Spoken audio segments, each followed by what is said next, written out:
Hello, welcome back. Today we're going to start port matching the cylinder head to the intake manifold. We're going to walk you through how to do it. If you're interested to try, hopefully we'll make, a little bit of extra top end power. Stick around. All right, so air initially comes in through your carburetor, gets mixed with the fuel.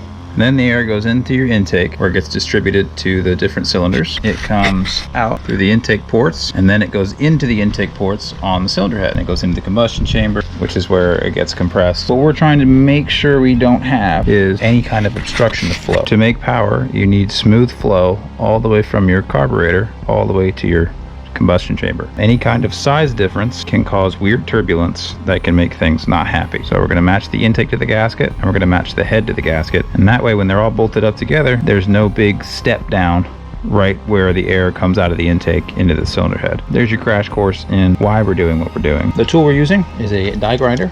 I got the, I would say, middle of the road one from Harbor Freight.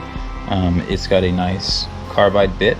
How to do it, basically, we just held up the gasket. You would use ink or some kind of marker like we have and mark the actual spot where the difference in size is present. So you can see if you look through the gasket, there's more material there on the head, or on the intake rather, than there is being covered by the gasket. So we want the intake and the head both to end right where the gasket ends. So you mark it like that, you use something like this, get some good high speed, lots of control over it, don't jam it in there and gouge it. Just be very gentle and nice with it. Just remove very little material at a time. Check and cut and check and cut, and then eventually you'll get it to where it'll be the same size. Yeah, we're gonna start it on getting everything marked up and measured and happy.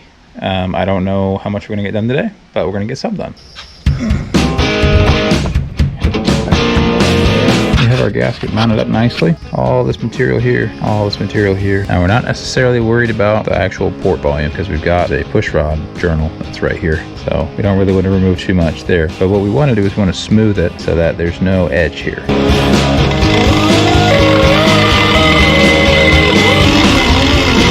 This one, I think we're going to call done. It's really not that much different from where it was, but we got a nice bevel here. It comes all the way out to the edge of the gasket.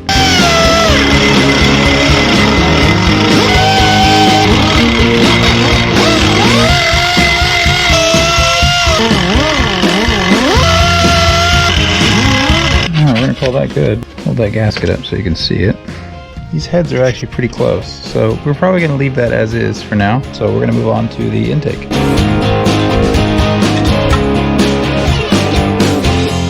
You can see just on one side here, the amount of material we have to remove on the intake is a lot more than on the cylinder head.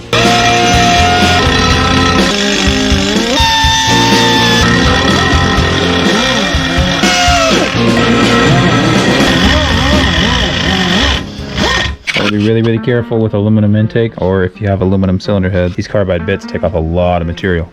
So you gotta be really careful not to go too fast. We went a little on the light side, nicked our surface right there a little bit. That's not ideal. Anyway, we went a little bit light on we didn't quite go as far. It's better to have these ports a little bit smaller than the head ports. So instead of going too big, I figured we'd leave it just a little bit on the smaller side. There you go. That's pretty much it. That's basically all there is to it. I'm just gonna have to do the rest of them. I don't feel like doing it today, so I'll do it tomorrow. There you go. Thanks for watching. If you enjoyed it, I'm going to put a link to the cylinder head machining video I made talking about pulling out the press-in rocker studs and cutting threads for replacements. Thanks for watching. We'll see you on Monday.